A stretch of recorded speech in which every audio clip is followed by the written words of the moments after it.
사도신경 고백을 다시 한번 하도록 하겠습니다. 사도신경으로 신앙 고백하겠습니다.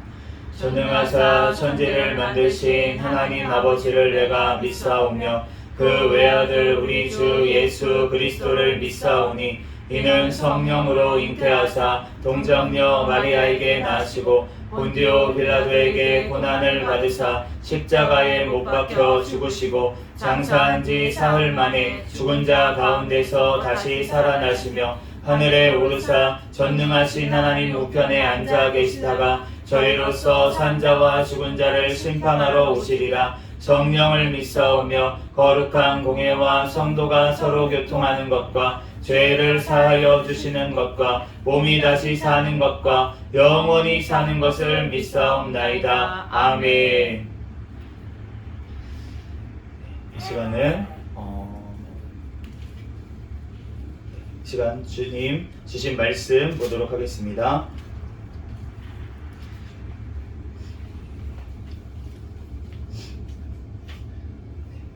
마태복음 2장 1절에서 12절까지 말씀 보겠습니다.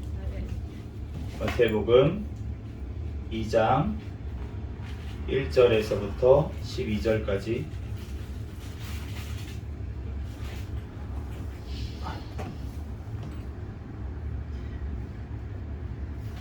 다 찾으신 분 아멘 해주십시오. 아멘. 네, 한 절씩 교독하도록 하겠습니다.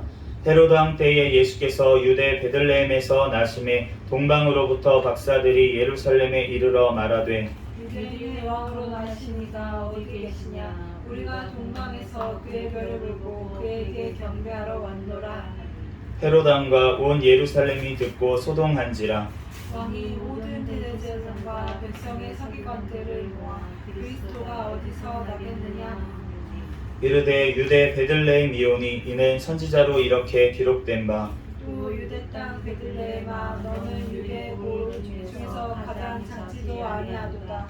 내게서 한 다스리는 자가 나와서 내 백성 이스라엘의 목자가 되리라 하였습니다.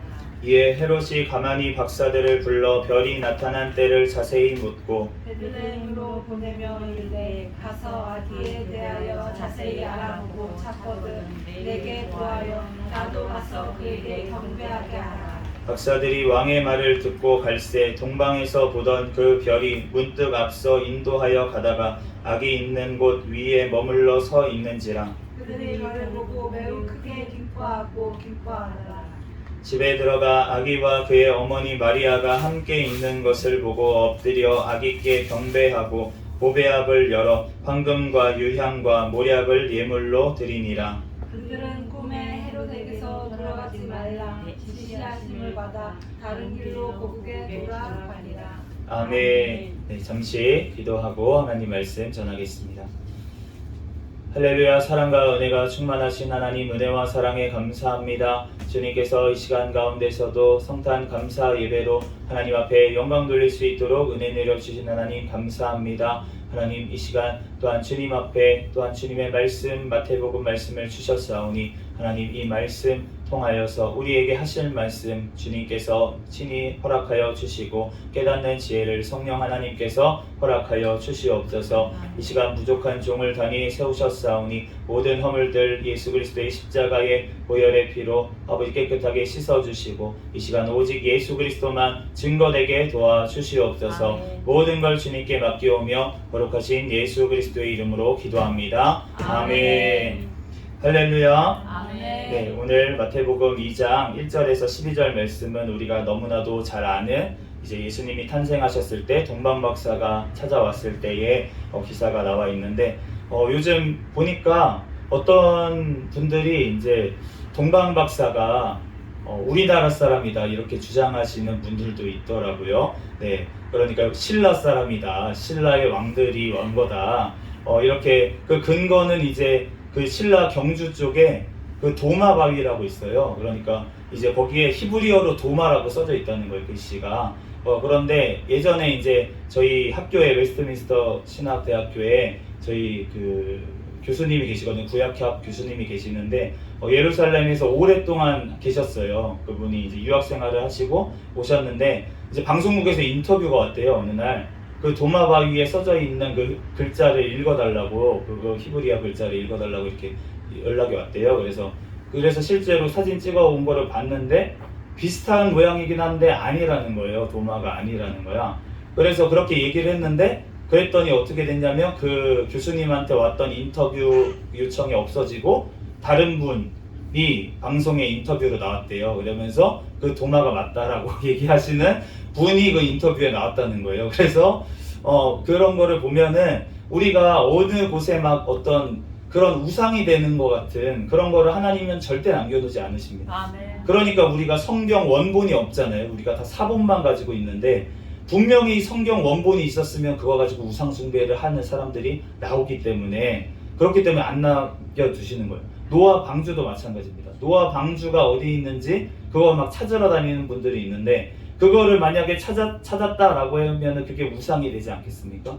모세의 시체를 주님께서 왜 없애버리셨냐라고 했을 때, 그 모세의 시체를 발견하면 사람들이 어떻게 되겠습니까? 모세의 시체 가지고 우상숭배를, 무덤 가지고 우상숭배를 할 게 뻔히 보이기 때문에, 그렇기 때문에 주님께서 남겨놓지 않으신다는 거예요. 그러니까 주님께서 이 땅에 어떠한 표식을 남겨놓으셨다 막 이런 거는 약간 무속신앙하고 섞여서 하는 경우가 많기 때문에 우리가 그런 것들을 분별해야 될 줄 믿습니다. 네, 그래서 우리가 동방에서 왔다. 그런데 이제 제가 이렇게 말씀을 동방박사를 막 이렇게 묵상을 하다가 보니까 제가 이제 검색을 해봤죠. 동방, 성경에 동방이라고 쳐서, 요즘은 컴퓨터가 좋기 때문에 검색이 다 되잖아요. 그런데 그 아브라함의 그 서자들이 있어요. 아브라함의 서자들이 그드라의 자식들인데, 그 자들을 그 이삭한테는 그 재산을 많이 남겨주고 그 자식들한테도 재산을 줘가지고 동방으로 가게 했다 라고 하는 성경 구절이 있습니다. 그래서 그거를 보다 보니까 어떤 분이 또 그렇게 주장을 하시는 분이 있어요. 이 동방 박사가 누구냐? 바로 이 그두라의 자식들의 자손이다. 이렇게 주장하시는 분이 있더라고요. 네, 그렇게 해석을 하면은 저도 그거를 딱 생각하면서 은혜가 됩니다. 그러니까 이렇게 다 잘 깨어지는구나. 구약 성경하고 신약 성경하고 이렇게 잘 맞아 떨어지는구나. 역시 하나님은 살아계시다. 하나님께서 이렇게 막 성경을 다 해놓으셨구나 하면서 감동이 돼요. 은혜가 됩니다. 그런 식으로 해석을 하다 보면. 그런데 그런 식으로 해석을 계속 하다 보면은 어떻게 되냐면은 자꾸 나만의 해석이 나오는 거예요. 성경 말씀을 보고서는 나만 이렇게 해석했어, 나만 이렇게 이걸 찾아냈어 라고 하는 것이 무엇이냐면 바로 영지주의입니다.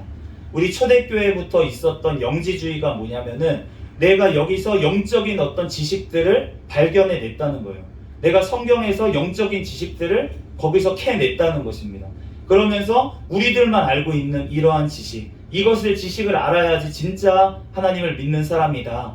이렇게 얘기를 하는 것이 바로 영지주의인데, 그런데 그러한 영지주의가 그때만 있었던 것이 아니라 지금도 있다는 거예요. 지금도 우리가 성경 말씀을 보면서 막 자기가 여기저기 막 짜집기를 해서 그렇게 이거다 이렇게 얘기를 딱 하면은 너무나도 놀랍죠. 머리가 좋으니까 그렇게 할 수 있는 거예요, 사실은. 그러니까 그 머리 좋은 분들이 그렇게 성경을 보면서 여기저기에서 따서 이렇게 얘기를 이렇게 잘 이렇게 조합을 시켜가지고 얘기를 하면은 너무나도 은혜가 되고 감동이 되고, 와, 지금까지 나 교회에서 들었던 목사님 설교는 다 진짜 시시한 거였구나, 이게 진짜구나, 이 목사님이 진짜다, 이렇게 따라가다 보면은 그분이 만약에 교만해지고 이러면 이단으로 가버린다는 거예요. 그렇기 때문에 우리가 정말로 주님의 말씀은 그대로 우리가 겸손하게 봐야 될 줄로 믿습니다.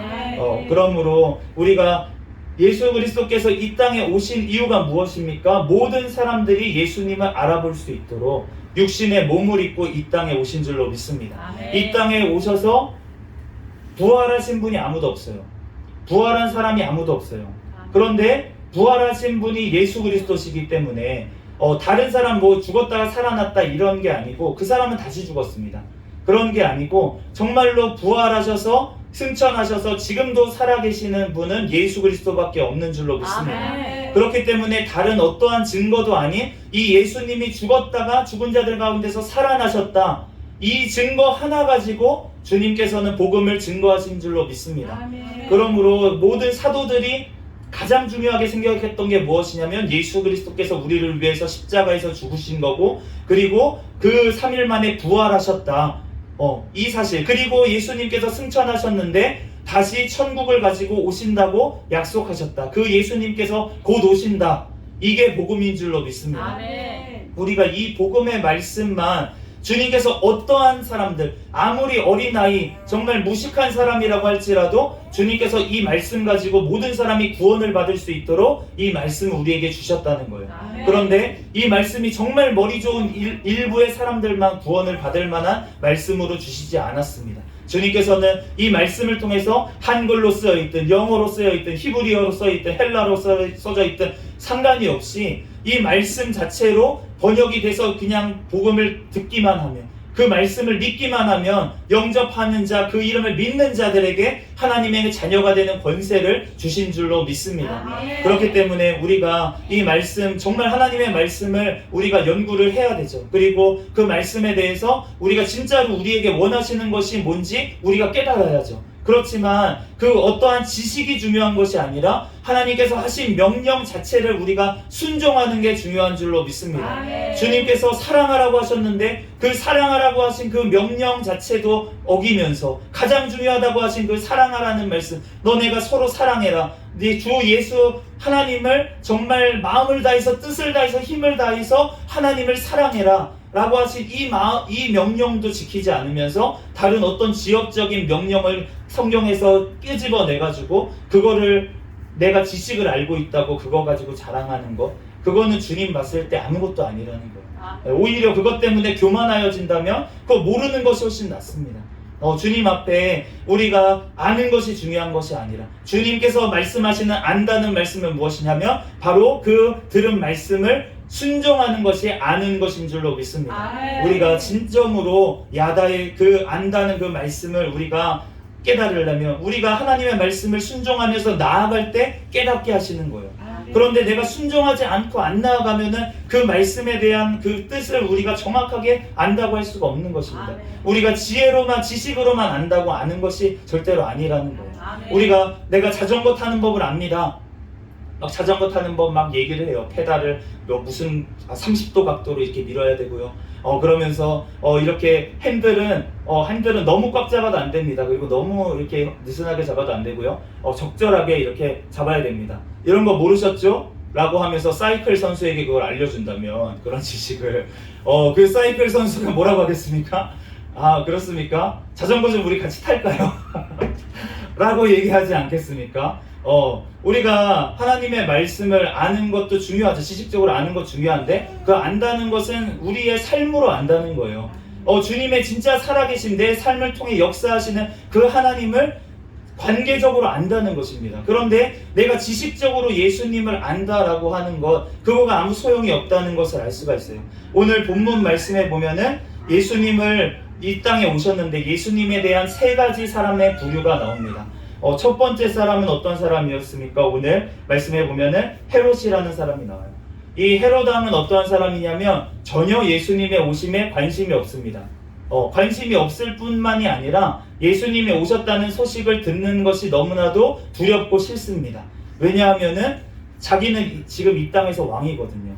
그런데 자기 말고 다른 왕이 또 온다는 것에 대해서 너무나도 싫고 두렵고 이 땅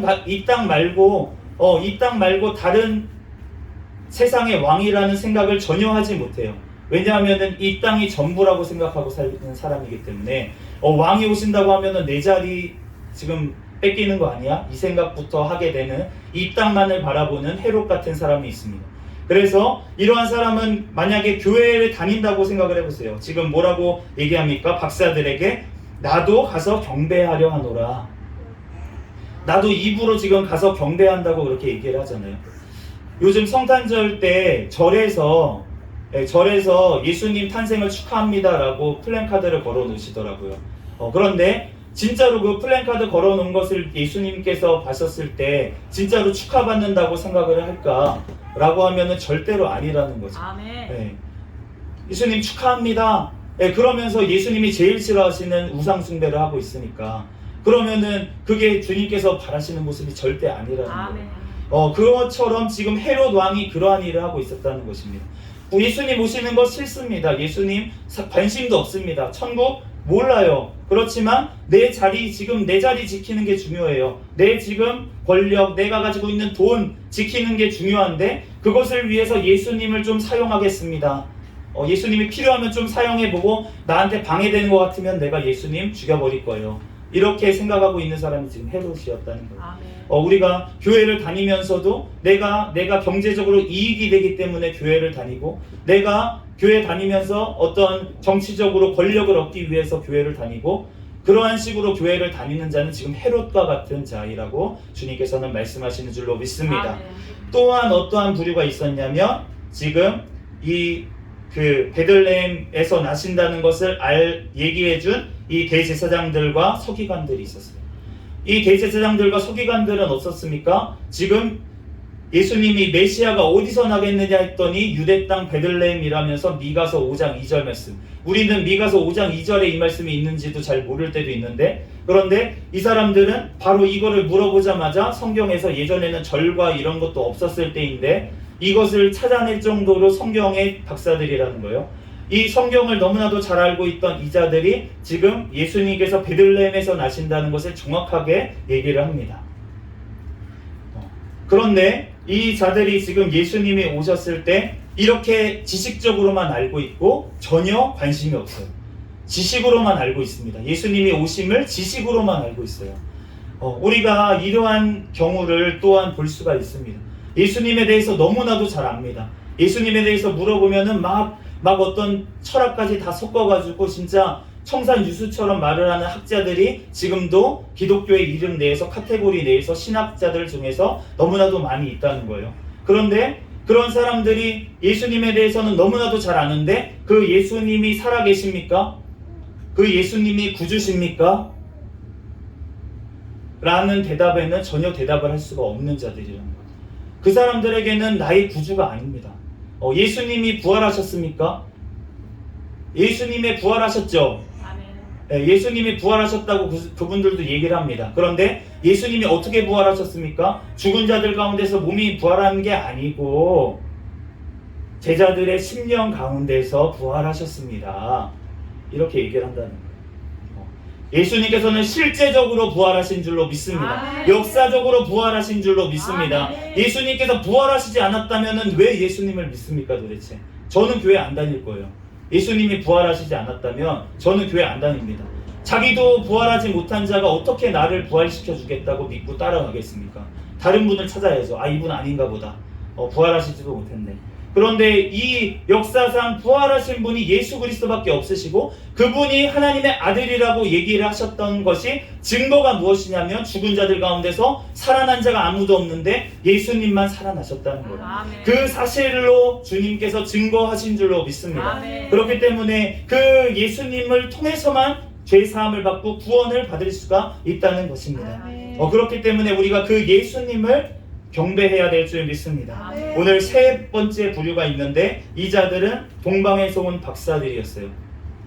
아까 전에 얘기처럼 신라에서 온 왕들이라고 주장하시는 분들도 있지만 이제 대체적인 해석은 무엇이냐면 이제 페르시아 쪽에 있는 그 마귀라고, 이제 헬라어 성경에는 마귀라고 이렇게 써져 있는데 마귀가 아니고 마귀라고 써져 있습니다. 마귀라고 써져 있는데 그 마귀라는 것은 어떤 그 페르시아의 점성술사를 얘기하던 단어였어요. 그렇기 때문에 페르시아에 있던 별을 보고 찾아왔으니까 점성술사였을 것이다 라고 이제 예상하는 그런 것이 전통적인 해석입니다.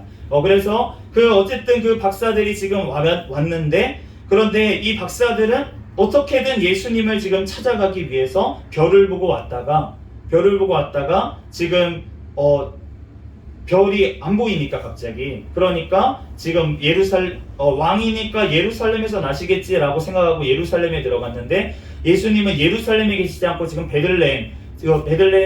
베들레헴하고 예루살렘은 한 7km 정도 지금으로 떨어져 있습니다. 그러니까 지금 여기서 한 강남 정도의 거리, 그 정도의 거리가 떨어져 있는데, 그런데 이제 비슷한 곳이니까 찾아왔는데 여기가 아닌 거예요. 그래서 이제 주님 다시 별이 있는 것을 보고, 별이 다시 떠 있는 것을 보고 이제 다시 갔습니다. 별을 보고 기뻐하면서 갔어요. 그러면서 실제적으로 주님 앞에 나아가서 아기께 경배를 하고, 엎드려 경배를 하고, 그리고 하나님 앞에, 예수 그리스도 앞에 예물을 드리면서 그렇게 하나님 앞에 예배를 드린 것을 우리가 알 수가 있습니다. 우리가 진정으로 주님의 자녀라면, 주님을 구주로 믿는 자들은 나아가서 경배하는 줄로 믿습니다. 하나님 앞에 예배를 드리는 줄로 믿습니다. 우리가 말로만 나 예배드립니다. 예배드립니다. 요즘은 말로만 예배드리는 시대가 많이 돼버렸어요. 자기가 기독교인이라고, 크리스천이라고, 우리나라에서 자기가 정체성은 크리스천이라고 얘기를 하는데, 그런데 예배를 안 드립니다. 그래서 새로운 용어가 나왔어요. 가나안 성도라고. 거꾸로 하면 안 나가. 안 나가요. 교회는 안 나가면서 그렇지만 나는 크리스천이야, 이렇게 얘기를 하는 거예요.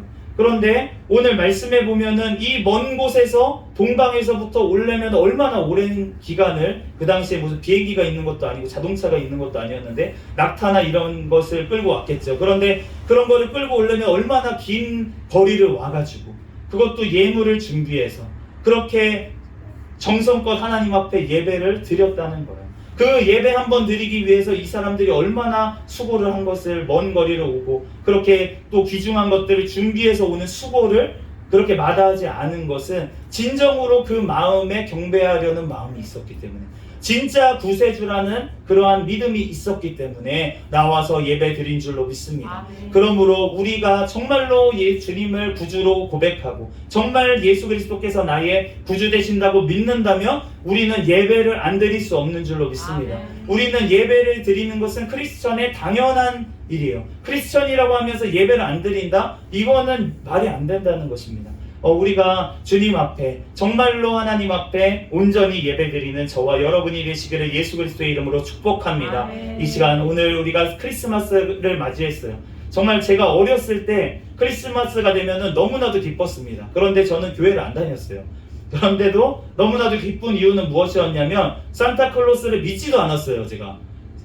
저는 왜 그랬는지 모르겠어요. 어렸을 때부터 산타클로스가 있다고 이제 어린애들한테 얘기를 해주잖아요. 그래서 막 선물 준다 그래서 트리에다가 걸어놓고 막 이제 그렇게 하는데, 근데 저는 그런 것도 믿어지지 않더라고요. 그래서 산타클로스는 산타클로스야 이러면서 한 7살, 6살 때도 그렇게 생각을 했었는데, 그런데 그것이 오는 것이 산타클로스 때문에, 또 연말이라서 너무 분위기 막 캐롤송이 너무 좋아서 그냥 그게 너무 기쁘고 그랬었는데, 예수님을 알지도 못했는데, 그런데 제가 진짜로 예수님을 아는데, 그런데 그때의 기쁨과 그때의 기다림보다 내가 지금 크리스마스를 더 기쁘게 보내고 있나? 라고 생각했을 때 진짜로 주님 앞에 서서 얘기해보면 아닌 것 같다는 느낌이 드는 거예요.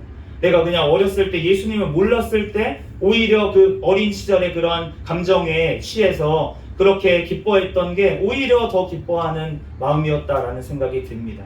그런데 우리가 주님을 섬긴다고 하면서 이 심정, 우리가 감정이라는 부분을 빼놓을 수는 없지만, 이 감정이라고 하는 부분은 사실은 시작하는 어떤 점화점이 되는 것이에요.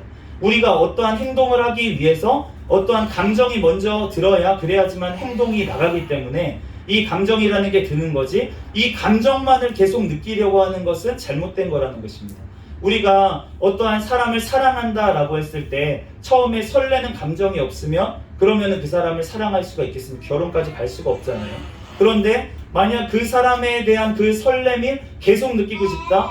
안 느껴져요. 결혼하고 나면. 왜 안 느껴집니까?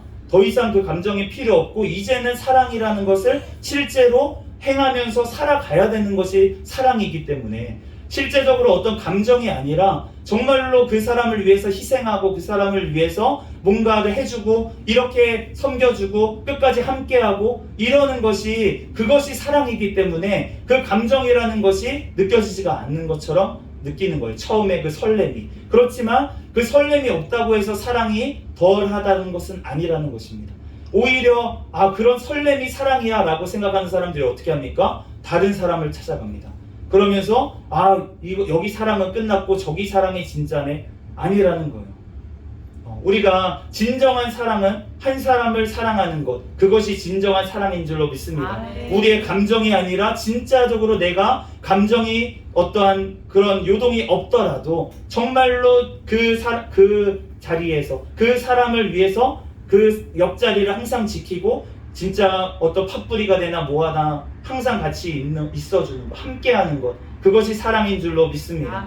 우리가 주님을 사랑한다라고 고백한다면 바로 주님께서 우리를 사랑하신다는 증거가 무엇입니까? 우리에게 임마누엘 하신다는 거예요. 아멘. 우리와 함께 하신다는 것이 주님의 사랑의 증거인 줄로 믿습니다. 아멘. 그것처럼 우리도 주님과 임마누엘, 그 주님, 우리를 붙들어 주신 그 주님의 손을 놓지 말고 우리도 주님을 끝까지 사랑하는 우리가 되어야 될 줄로 믿습니다. 아멘. 우리가 사랑한다는 증거가 도대체 무엇입니까? 우리가 주님께 예배하고 주님의 말씀대로 행하면서 살아가는 것이 바로 주님을 사랑한다는 증거인 줄로 믿습니다. 아멘. 그 사람을 사랑하는데 그 사람이 제일 싫어하는 행동만 한다면 그 사람을 사랑하는 게 아니잖아요. 주님께서 사랑한다고, 내가 주님을 사랑한다고 하면 주님께서 싫어하시는 것은 안 하고 주님께서 좋아하시는 것을 하는 것이 바로 주님을 사랑하는 증거인 줄로 믿습니다. 아멘. 그러므로 우리들이 주님의 말씀처럼 하나님께서 가장 기뻐하시는 하나님 앞에 예배를 사모하시고 또한 하나님의 말씀대로 우리들 늘 행하면서 주님의 뜻대로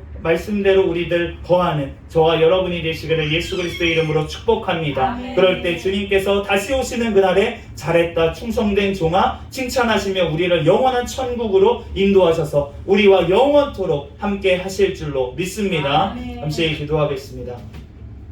할렐루야. 사랑과 은혜가 충만하신 하나님, 은혜와 사랑에 감사합니다. 주님, 우리를 너무나도 사랑하여 주셔서 하나님 이 땅에 또한 나를 위해서 오셔서 또한 모든 피와 물을 흘려주시고 또한 모든 죄를 사하여 주시고 또한 승천하셔서 또한 아버지 지금도 하나님 우편에서 중보하신 주님의 은혜와 사랑에 감사합니다. 다시 오실 그날까지 우리들 주님의 말씀에 늘 순종하며 하나님께 예배하는 것을 쉬지 아니하며 하나님 앞에 아버지 하나님 영광 돌릴 수 있는 삶으로 나아가게 도와주시고 주님 오시는 그날에 마라나타 주 예수여 어서 오시옵소서 하나님 앞에 찬양으로 영광 돌릴 수 있는 우리의 삶이 되게 축복하여 주시옵소서. 아멘. 모든 걸 주님께 맡기오며 거룩하신 예수 그리스도의 이름으로 기도합니다. 아멘.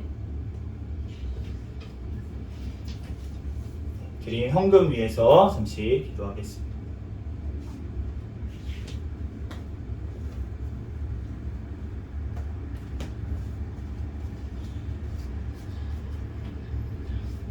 하나님 앞에 성탄 감사 헌금을 드린 손길이 있습니다. 성탄 예배를 드리게 해주셔서 감사합니다. 또 하나님 앞에 감사 제목을 올려서 하나님 앞에 예물을 드렸습니다.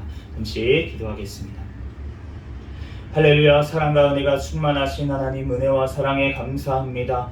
하나님께서 우리를 사랑하여 주시고 예수 그리스도께서 이 땅에 오심을 또한 우리들 축하하며 기뻐하며 하나님 앞에 감사하며 이 시간 예배 드렸습니다. 하나님 또한 이렇게 아버지 하나님 적은 예물이지만 하나님 앞에 정성으로 올려드린 주여 손길들이 있습니다. 하나님 이 손길 주님께서 놀랍도록 축복하여 주시고 하나님 또한 아버지 동방박사의 예물처럼 하나님 아버지 우리의 아버지 하나님 모든 것을 다하여 하나님 앞에 예배한 아버지 하나님 이 모든 예배와 예물을 하나님께서 흠양하여 주시고 하나님께서 영광받아 주시옵소서. 주여 또한 하나님 앞에 드릴 것만 있고 사람들에게 나누어질 것만 있는 인생이 될 수 있도록 이 땅에서도 주님께서 필요한 것들 채워주시고 함께하여 주시옵소서. 이 시간 이 물질이 또한 쓰이는 곳에 하나님의 나라가 확장되어지는 역사가 일어날 수 있도록 성령님 붙잡아 주시고 인도하여 주시옵소서. 모든 걸 주님께 맡깁니다. 감사하며 거룩하신 예수 그리스도의 이름으로 기도합니다. 아멘.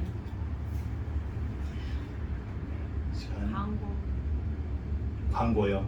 담임 목사님 광고. 네. 광고 말씀드리겠습니다. 이제 주일날 광고를 한번 드렸었는데 이번 주부터 이제 화요일, 목요일 그 오후 3시에 드렸던 찬양 예배는 저희가 드리지가 않습니다. 그 이유는 무엇이냐면 여러 가지 이제 담임 목사님께서 남부 노회장님이 되셔서 이제 활동을 외부에서 이제 가셔서 또 복음을 전하고 이렇게 하시는 활동을 또 해야 되는 상황에 놓여 있고, 그래서 이제 당분간 우리들이 화요일, 목요일 찬양 예배는 없고요. 우리가 원래 화목한 찬양 예배라는 그러한 타이틀로 하나님 앞에 예배를 드렸는데 화목하게 되는 것, 우리가 각자의 자리에서 또한 화목을 이루어가는 그리고 각자의 단체에서 또 속해 있는 곳에서 우리가 지역에서 또 마을에서 우리가 화목을 이루어가는 저와 여러분이 되시기를 바라며 나중에 또 기회가 되면은 그러한 신갈이 있을 것이고, 우리가 수요일 예배는 그대로 있고요, 저녁에. 그리고 목요일이 아니라 금요일 찬양 저녁에 예배는 그대로 드립니다. 그러니까 이제 수요일과 금요일